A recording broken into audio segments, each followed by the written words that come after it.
Hello and welcome to Celebrate Aging. I'm Vicki Marthaler, your hostess today, and we are going to continue talking about a very important day that's coming up in September. And it is an afternoon that the community is invited to attend and to celebrate with us. For Emmanuel is going to celebrate its 45th anniversary. Yes, Emmanuel is going to be 45 years old. And we are celebrating on Wednesday, September the 30th. It will be in the afternoon, probably an all-afternoon affair with music and food and fun and tours and history and all kinds of good things. So we want to invite you to come and share with us on this day that we're going to be celebrating our birthday, our 45th birthday, and that's on September 30th. Now I'm going to show you a picture, an aerial photo of the Emmanuel Campus right now, and just explain a little bit on how we have grown in 45 years, because we have not stayed the same. We're changing with the times and, of course, looking at the needs of the people in the community.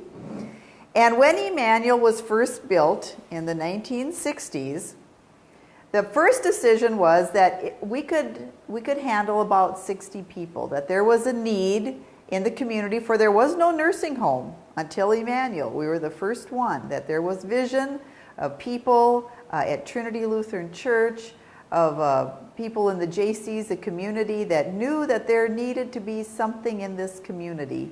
And so people gathered together and a fundraiser began, and all the community, not only in Detroit Lakes, but Audubon and Lake Park and Frazee and Wolf Lake, all the surrounding areas too, continued to help. And they built a facility that first was just two wings, the main part here and this wing. It kind of went this way. And that was 60 beds.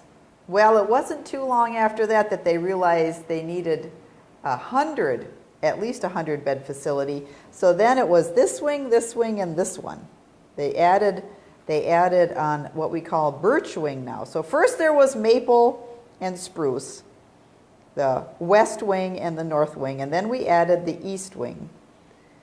And then as time goes on, we realize that there is a need for something different, which would be the Lamplighter apartment building. And so Lamplighter was built, and that is a HUD apartment building. There are 66 apartments. It's 2 levels. It does have an elevator. And when Lamplighter was first built, it was not connected literally to Emmanuel Nursing Home. It was next to it, but there wasn't a connecting spot. You had to go outside the building to come to the nursing home. And so this was Lamplighter, and then the nursing home. Well, then the nursing home was seeing the need for specialized care, especially with people with dementia or other behaviors. And so another wing was built on the nursing home, and that's what we call Oak Lane. It has been called the Special Care Unit, and that houses 40 people. So that reached our peak then of nursing home care, 140 residents, and 144 actually for a while. And then there were 4 wings. Plus, of course, we have a therapy department, and we have our own laundry department. We do our own laundry. We have a maintenance department. We do education. We actually train. We have training sessions for CNAs. So many things going on in the nursing home. Well, then with the Lamplighter and the nursing home, and also then the thought was there is another little piece that we could add, and there was a great desire to have a chapel. For the first years, the chapel was, we did have a Sunday service and different pastors coming to share with a chapel time, and they met in the living room. We had a portable altar and just kind of set things up so that it looked like a church. Well, there was a real desire. People were interested in having a real chapel, a sacred place, a holy place, a place apart. set apart. That's what holy means, is set apart. And so there was another building, and that attached lamplighter to the nursing home. So now you can walk from one to another and not have to go outside. And the chapel was built on the top section, and underneath was our adult day service. And so that's when adult day service had its own space, and the chapel had its own space as it connected the lamplighter apartments with the nursing home. Well, not too many years ago, then another apartment building was built, the Madison. And that has, now I'm thinking it's 36, but it might be 34. I get my numbers mixed up. But there's a number of apartments, again on 2 levels, that has an underground parking garage. And with the Madison and the lamplighter and the nursing home, we've been able to create some courtyards, some beautiful courtyards that have concrete walkways where people can enjoy being outside. We have raised garden beds, and a lamplighter, I know, and Madison residents also are planting gardens in those raised garden beds, as well as the residents enjoying the flowers in the courtyards around the nursing home. So it's getting to be quite the campus. Also, over in this area, you will find 16 townhomes, and those are privately owned, but it's also connected to Emmanuel, and that Emmanuel has a covenant with them that they will do the lawn, they will clean the driveways and the road that comes to those 16 townhomes. They wash windows. They care for the buildings themselves. So we also have that as part of our campus. And last year, as maybe you came and were a part of, we did add one more piece, and that was the cottage and day spa. That was the cottages. And there are 16 cottages, and that's over here by Lamplighter. And that is for people who, it's assisted living and already full, 100%, meeting the needs of people in our community.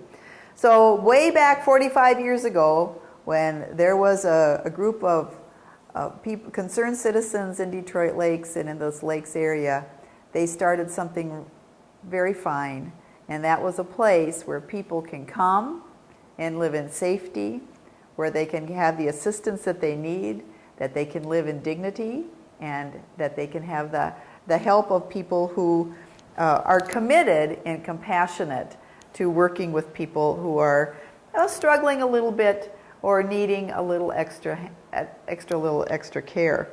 So you can see that we've grown over the years.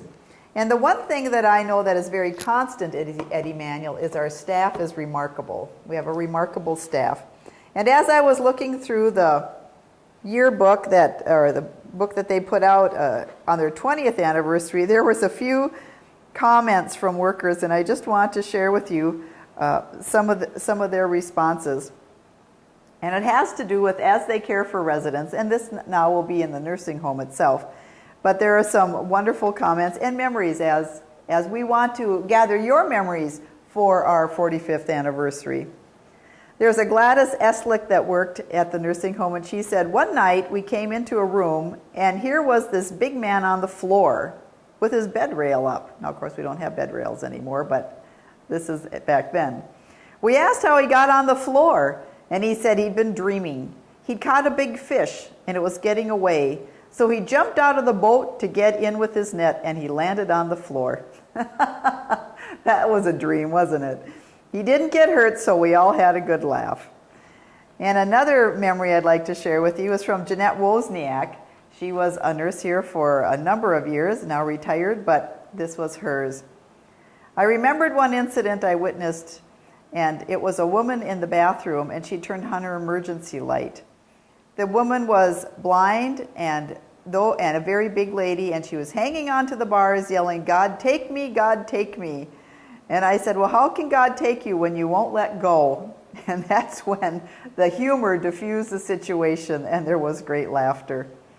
That's one thing we find so often when we have memories, is that even in difficult circumstances, there can be time for joy and humor, and that is one of the gifts of God to us. So join us for our celebration. Mark this on your calendar.